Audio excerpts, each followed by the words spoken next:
This is reaction kinetics in under 5 minutes. Reaction kinetics is the study of the rates of chemical reactions and the factors that affect them. It helps chemists understand how quickly reactants turn into products and what influences that speed. This video will go over a quick review of stoichiometry and introduce new concepts such as reaction rates and collision theory. Here's the question we have for today. On top of stoichiometry, we will need to understand how to account for time, in addition to understanding why this reaction slows down over time. Without further ado, let's answer the first question. Calculate the average rate of reaction in moles of HCl consumed per second over the first 50 seconds. This question provides us with a table regarding the volume of gas collected as a disk of strontium metal reacts in HCl for 60 seconds, and is prompting us to find the average rate of reaction over the first 50.0 seconds. Additionally, there is a balanced table that shows a single replacement reaction from strontium and hydrochloric acid to strontium chloride and hydrogen. Reaction rates describe how fast reactants are converted into products in a chemical reaction, influenced by factors like temperature, concentration, surface area, and catalysts. The rate is mathematically expressed using rate laws, in which it will be calculated in measurable quantity of chemical over time passed. Looking at this question, it wants us to find moles of HCl consumed per second within the first 50 seconds of the reaction. Looking at the table, we can see the amount of hydrogen produced within the first 50.0 seconds is 72.0 milliliters, or 0.072 liters of hydrogen. We assume that this reaction is under standard temperature and pressure, or STP, in which 1 mole of gas occupies 22.4 liters, and this will convert our liters of hydrogen to moles of hydrogen. Then, we mole bridge. Looking at the balanced equation again, we see that each mole of hydrogen produced requires 2 moles of hydrochloric acid to be consumed. Therefore, it requires double the moles of HCl to create 1 mole of H2. Finally, we need to express the rate of reaction per second, and not within the first 50 seconds.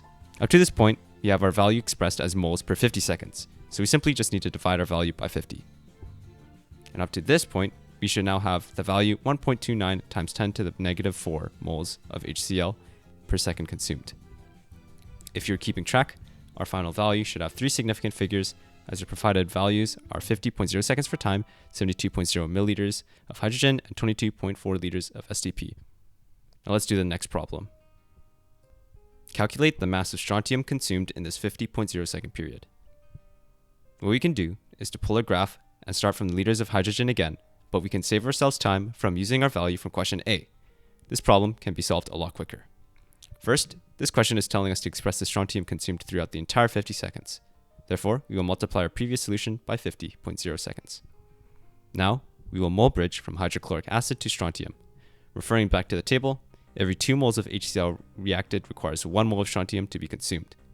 Finally, we can refer to this periodic table and find the atomic mass of strontium, which is 87.6 grams.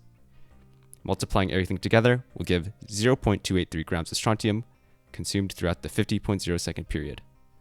As for sig figs, it should also be 3, as we used 50.0 seconds for time, 1.29 for moles of HCl, and 87.6 grams of strontium as its atomic mass. Why did the volume of gas collected decrease in each increment until 50 seconds? This question requires a response based on collision theory, in which it states that for a chemical reaction to occur, reactant particles must collide with sufficient energy and with the correct orientation. As the volume of gas collected continues to decrease, this is because there are less reactant particles as the reaction proceeds as compared to the very beginning, in which we assume the only elements in the reaction are only the reactants. Why did the volume of gas remain unchanged from 50 seconds to 60 seconds? Since there is no longer any change in products, it is safe to assume that the reaction is complete, as no more hydrogen is produced. As the reaction progresses, the concentration of reactants decrease, leading to fewer collisions over time. Eventually, the rate of successful collisions drops so low that no more product can be formed. Thank you for watching Chemistry in under 5 minutes, and I'll see you in the next one.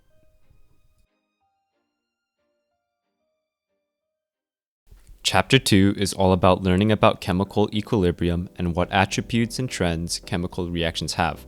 Specifically, many chemical reactions have a reversible property, meaning that not only reactants are capable of forming into products, but the products are able to form into reactants as well, with the idea of equilibrium, which is both products and reactants having the same reaction rate, leading to no noticeable macroscopic changes.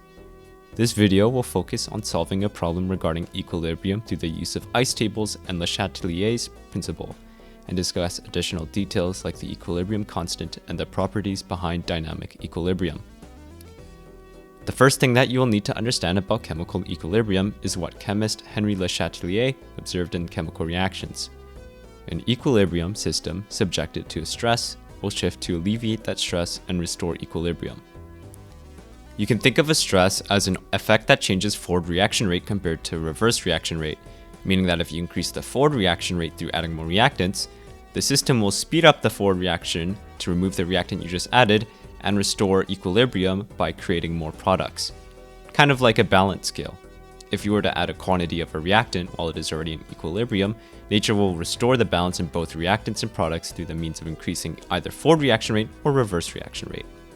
Now, there are other factors that affect equilibrium, such as temperature and pressure, but that is a lesson for a different time. So now it's time to get to calculating. This is an ice table and is used for finding the change in molarity from its initial concentration of each reactant and product to its initial concentration when it is in equilibrium. The table is completed when the initial concentrations and equilibrium concentrations in molarity, as well as the equilibrium constant. The equilibrium constant is a value that relates the concentration of reactants and the products in equilibrium. To explain it simply, it is the ratio of products over reactants. If the value is large, the further to equilibrium the reaction has achieved, or the more products the system has compared to reactants. An additional note to have is that chemicals in solid or liquid state are not included in equilibrium expressions, as they have a constant concentration throughout the reaction, no matter what external conditions are put on them. If you have been thinking about liquids and this rule, there is an exception that when a system contains more than one liquid, they will dilute each other and therefore is included in the equilibrium constant. Alright, back to the calculation. The equilibrium constant is expressed as the molarity of the products multiplied with each other divided by the reactants, which are also multiplied by each other. Additionally, the amount of moles in the reactants or products is expressed in the equation through bringing the chemical to the power of whatever many moles there are in the system. So if I had 2 moles of hydrochloric acid, its molarity would be to the power of 2 in the equation. Now for the ice table.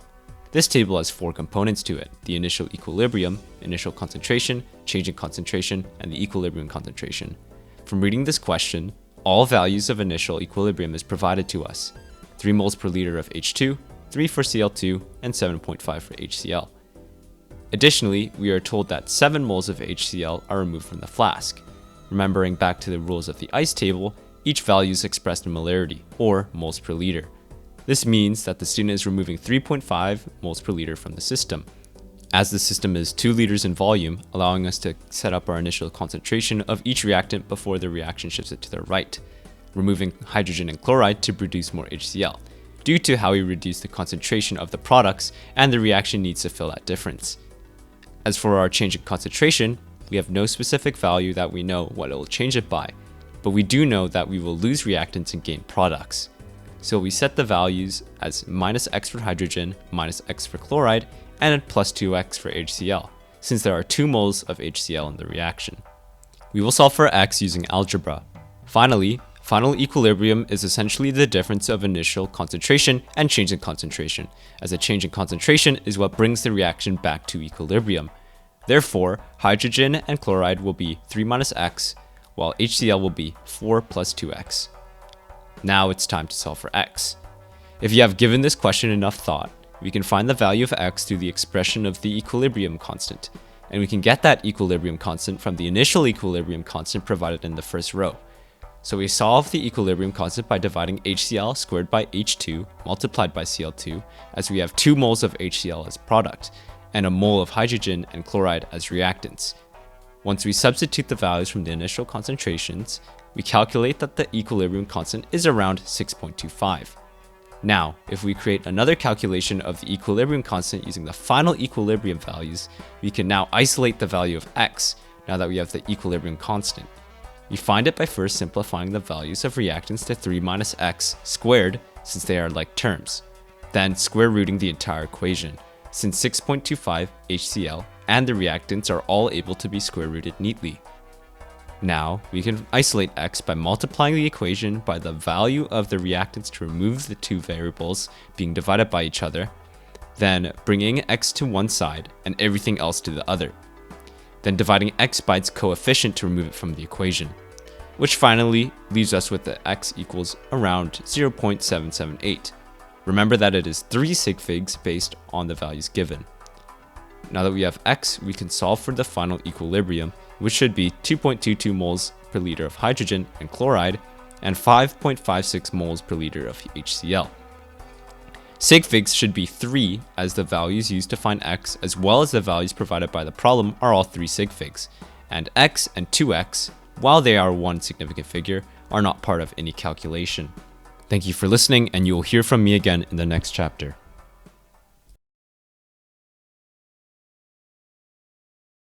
Solubility in chemistry refers to the ability of a substance to dissolve in a solvent and form a solution. It's a fundamental concept in chemistry that helps predict whether a solid, liquid, or gas will dissolve in a particular solvent. Chapter 3 introduces the solubility table, qualitative analysis, as well as KSP to determine the solubility of an ionic compound. So imagine pouring sugar into a glass of water. After some stirring, it will disappear. This is because the solution between sugar and water isn't fully saturated. Solubility is simply the fact that the sugar didn't disappear, it simply dissolved, and there is an extent to how much sugar you can add to the water until it no longer dissolves anymore. So here's a question that we will review in this unit.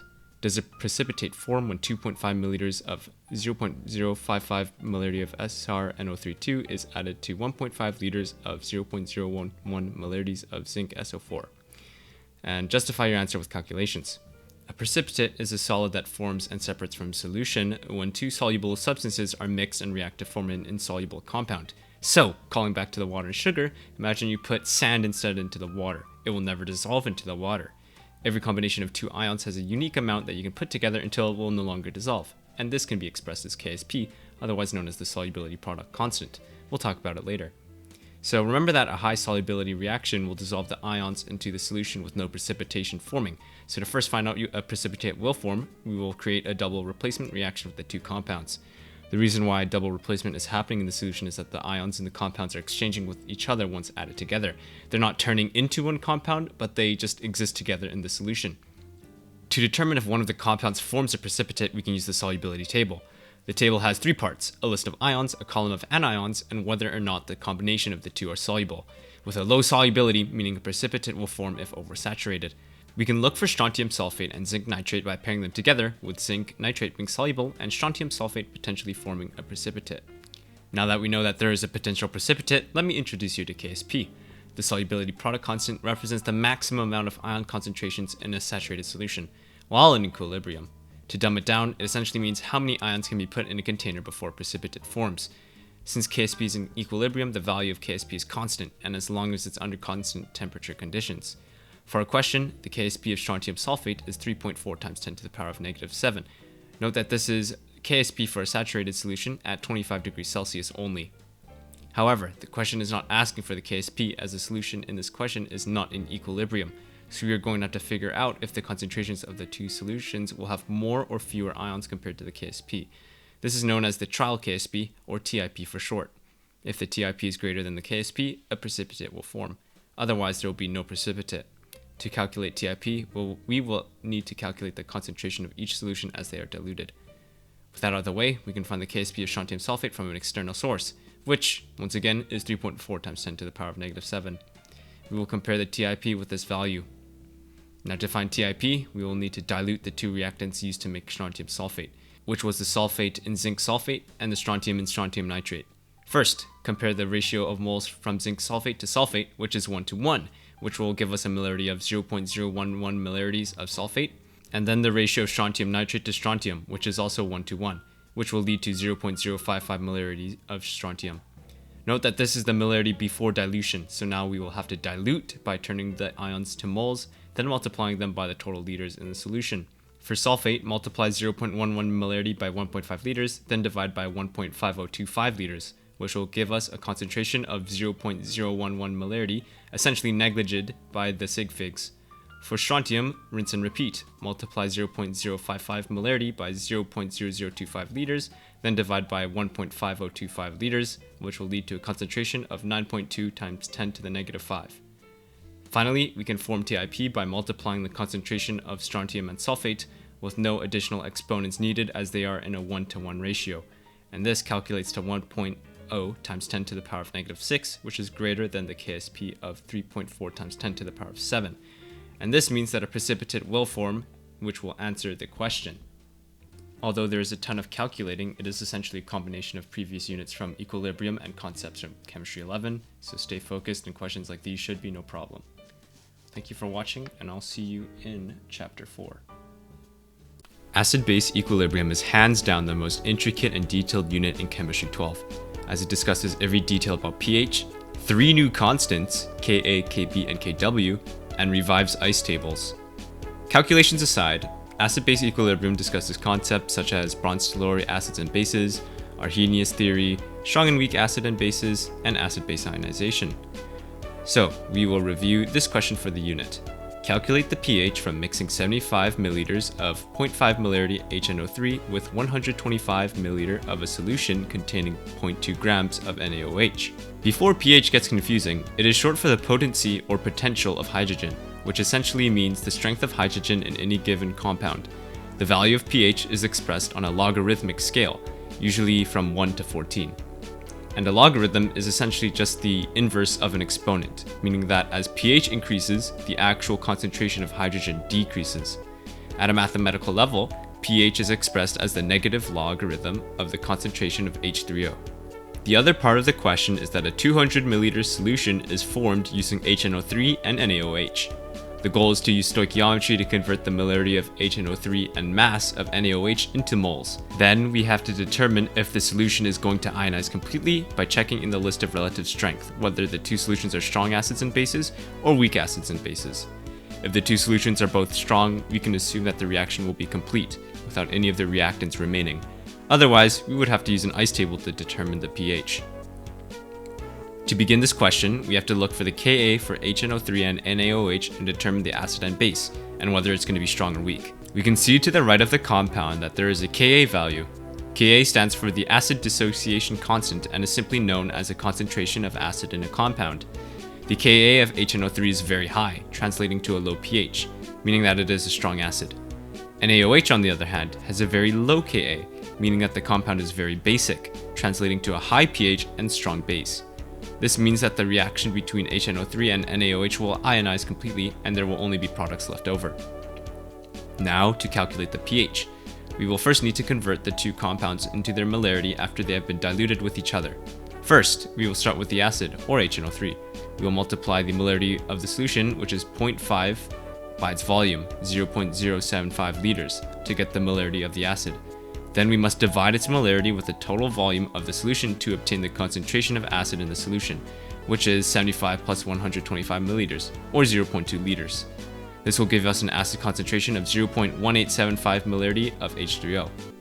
Acid concentration and the concentration of H3O is interchangeable, as acid is essentially the presence of hydrogen in the solution, or H plus H2O. Same goes for bases. OH- is interchangeable with bases, as missing hydrogen in a solution resembles a base. Now, we can dilute the NaOH into the solution following the same procedure as the H3O. We can note that Na is simply an anion to keep OH as a solid, so it's not used to determine Ka, or the presence of an acid or base. So we can just use the OH and declare it as a strong base.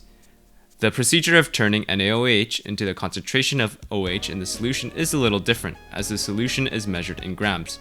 First, we must find the molar mass of the NaOH from the periodic table, which should add up to 40 grams, then divide its actual mass by the molar mass to get moles of NaOH, which should be 0.005 moles. Then, we can follow the same procedure by dividing the molarity by the total volume of the solution to get the concentration of OH, which is 0.025 molarities. Now we can neutralize the acid and base to determine which of them is in excess. This is done simply by subtracting the greater molarity, which is 0.1875 molarity of H3O from the base, which is 0.025 molarity of OH. This will leave us with an excess of 0.1625 molarity of H3O plus, or 1.6 after sig figs. As we learned earlier, pH is expressed as a logarithm of the concentration of acid in a solution, and the value of pH decreases the more acidic the solution is. So to convert from the concentration of H3O to pH, we simply plug in the negative log into the concentration of H3O. The calculator will output 0.7891 and so on. but we must round the value to two significant figures, as the concentration of H3O, which is 0.16, contains two decimal places, and the pH turns the decimal places into its significant figures, resulting in rounding the pH up to 0.79.